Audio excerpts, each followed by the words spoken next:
Diamond Sam is the 14th episode of the 5th season of Cheers. This is, of course, directed by the wonderful James Burrows. And as always, there will be big spoilers from now. As I talk about the episode, I'll go through it chronologically and share some thoughts. So, spoilers from now. This, more than most episodes, has a very prominent message. In fact, two messages. Don't promise somebody something without finding out the cost of that something, first of all. And don't lie, because it's just going to snowball and become ridiculous. The open is not connected to the main narrative. Frasier mentions that there's an impressionist show, and Norm and Cliff and Frasier start doing vocal impressions, and then Woody does an impression of the mayor of Hanover, which, to be fair, was pretty entertaining, even though nobody knows what the mayor of Hanover sounds like, but he made a good point. If he could be doing celebrity impressions, why would he be doing an impression of the mayor of Hanover? A nice way to start things off. Then Sam and Diane come in. And Diane establishes straight away that it's the first time they've been back in Cheers since yesterday, as she put it. Yesterday is, of course, when they were at court, where Sam kind of proposed to her, but also proposed to her multiple times. Whatever happened, it was a very bizarre episode. They ended up in this beautiful embrace. They are clearly engaged, and Diane says they should announce it to everybody at the bar. So Sam goes to say this, Diane stops him, and basically she ends up dictating to him what to say. She announces it, and what I love is that everybody is there. Norm, Cliff, Frasier, Woody, and Carla. And Carla is in denial. And it's not just that she's choosing to not listen, it's that she cannot comprehend this, and I'll talk more about this as it comes up throughout the episode, but to be honest, it's definitely a very interesting response from Carla. Frasier also had a remark to make about how he hopes Diane makes it through the whole ceremony this time, and she very playfully hits him on the head with her purse, which was absolutely adorable. Sam is very much into this, and he's talking about the ring that she's going to get, and Diane says, you don't need to get me the ring in question because it's too expensive, and Sam says, no, you're going to have the best husband, you're going to get the best ring to go with it, which is really sweet.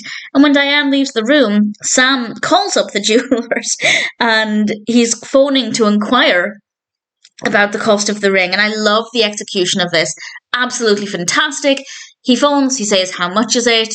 And within a matter of seconds, he's laughing while putting the phone back down. Clearly, the implication there is that it's expensive. We find out that it's $5,200, and I put that into a US inflation calculator, and that's apparently $14,000. Now, to be fair, by today's standards, that's not necessarily considered high-end. I did go onto Tiffany's website, the US version, to try and find a like-for-like match to see how much it was. Their website is very user-unfriendly, so I gave up with that. But the point there is that $14,000 is way more than I'd ever spend on a ring, but I kind of feel like it's not as extravagant as it could be. That being said, $5,000 or £5,000 is way more than I'd ever spend as well. So even without inflation, we're still talking a lot of money. And Norm suggests that instead Sam uses his friend in the jewellery business, who says that it's just the same ring but without the markup. And Sam thinks this is a great idea. So he goes and gets the ring for $1,200. Now I'm willing to bet that the ring is so cheap it's nowhere near worth $1,200, but that is the price that Sam pays for it. Diane gets the ring, she gasps, Sam panics, which I think was kind of telling that he is really concerned, not just with being found out, but also with how she feels and her reaction to things, which is a side of Sam that he has denied himself for quite some time, so it's lovely to see. Diane then asks for the ring box, because she has a special place in her memento drawer already for it, and of course Sam doesn't have the box. And of course if he had the box, I'm assuming it would have come with the jeweller's name on it, so he ends up going back to the jewellers. And if I said, guess what Sam bought to get a ring box or any kind of jewellery box, I'd put money on nobody guessing what he got. He got sterling silver corn cob holders for $290. ridiculous price, but apparently that was the cheapest thing they had that didn't seem like an absolute rip-off. And Diane's excited to get the box. Sam seems like he's got away with it, problem solved. And then Diane says, with Sam's encouragement, she's going to go and buy the dress that she saw in the window next door. And just as she's leaving, Norm points out to Sam that Diane's going to see the ring in the window. It's still there. How will Sam explain that the ring is on her finger, but also in the window? I'm getting the impression that this is not the type of jewelers who will have multiple versions or multiple copies of the same ring. So Sam, I don't know why this was his first thought, but he decided to tell her, I bought the dress for you. Now, the sensible thing would have been him to say, I will go and get the dress for you. Yes, he would have had to have paid money for the dress, but at the same time, he ended up going to get the dress plus 3 others anyway because he'd pretended he'd already bought it for her. And he's gone quite a while. Meanwhile, Carla is, in Frasier's words, starting to relate to her environment. And Carla acknowledges that Sam is engaged, and it seems really promising. But then she reveals that she thinks he's engaged to Norm, which is very, very bizarre. Sam then comes in with the pink dress and 3 other pink dresses because all of the dresses in the window were pink. And I have to say, I rather like the dress, particularly the dress that Diane chose to wear to dinner. She's then saying she's going to go and get the ring appraised because she wants it to be covered in her theft policy. It seems pretty sensible to me, and particularly when it costs $5,000. And then Sam realises that he's going to be found out. She's going to realise the ring's not what it's worth, or what he says it's worth. So he's about to bite the bullet. He's about to tell her the truth. And this is because, and he says, and I quote, I really want this relationship to work. I have been waiting so many episodes to see this vulnerable side of Sam, where he's not afraid to admit his feelings. He's not afraid to admit that actually he is invested in this relationship and he does care about Diane. And I feel like we've had so many episodes of him denying this that it's all coming out at once, and I absolutely love it.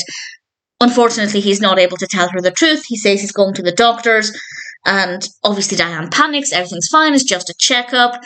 He goes to the doctors when in actual fact he's gone to the jewelers and he bought the ring. And I can't even imagine what he would feel like at this point, where he bought a fake ring and then bought 4 dresses just to avoid buying the ring that he ended up buying anyway. And I did wonder how he'd do the switch, because Diane said she's never taking the ring off, even though I feel like she would have had to have taken it off to get it appraised. But he actually finds a pretty good way of doing it. He points out that he never actually got to put the ring on her finger because she put it on her finger herself, and he tells her to close her eyes, and he very quickly does the switch and then says, Diane, you're really neat, which I thought was actually a very Sam way of doing things. And problem solved. What could possibly go wrong next? Well, Sam goes into his office and there's a phone call. Diane answers.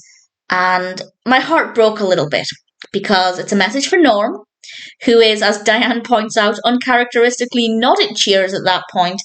And then we don't hear the other side of the conversation, of course, but then we do hear Diane saying, I think it's safe to say Sam's fiancé was completely fooled by it.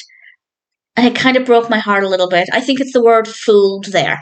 It's not just that Sam bought a cheap ring because he didn't think he could afford the more expensive one. It's the fact that he fooled her. And while we, the viewer, know that Sam didn't actually feel good about fooling her, there's nothing to suggest that to Diane. And it broke my heart a little bit.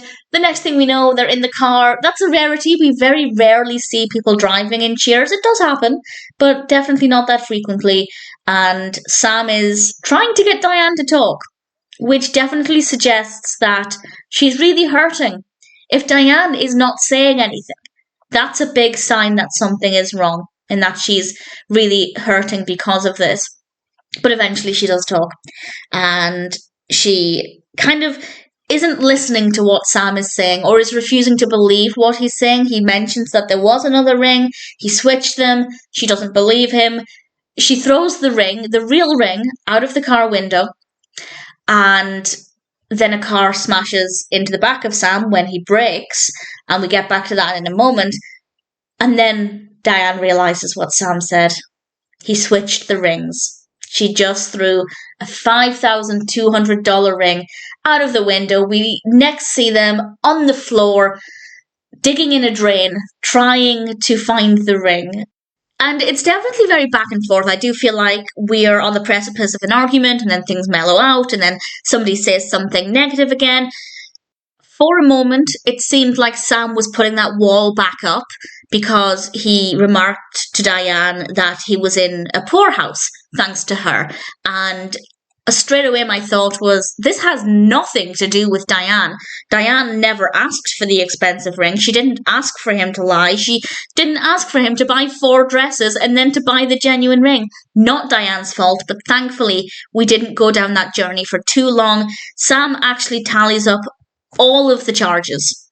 So that's the fake ring, the 4 dresses, the corn cobs for the box, the real ring, and then the damage to the car as a result of the crash when he braked. $9,000. Now, I'm not saying the lesson is that he should have bought the $5,200 ring to begin with, but I think the lesson is absolutely don't lie, because you're going to end up in a worse situation than you would be if you never told that lie to begin with. Very, very clear message there. And he hands Diane the bargain ring, as they've started to call it. And she goes off on one about a fable, and I rather enjoyed it when Sam said, "Not tonight." And she replies, "Can I just tell you the moral?" And the moral was, "You're really neat." And I thought that was so moving. And by this point, they've both admitted their wrongdoings. Diane admitted that she was wrong to throw the ring out of the window. Even if it had been the bargain ring, it wasn't the right thing to do. And everything's lovely again. Everything is lovely for Sam and Diane, at least. We then cut to Carla at the very end, and she screams in agony like a wounded animal. She is out of her denial. The reality has set in. She's not very happy at all. And it's a very fun way to end things. So, a fabulous episode. And I think the messages are very, very clear. We do have some lovely moments between Sam and Diane. And I've obviously seen this season before. I know what's happening, but I can't wait to watch the rest of this season unfold again. And also great to have so many moments in this where pretty much all of the cast are together in the bar at once. It doesn't happen that often, so that made me very happy. Needless to say, Diamond Sam is a pretty decent episode.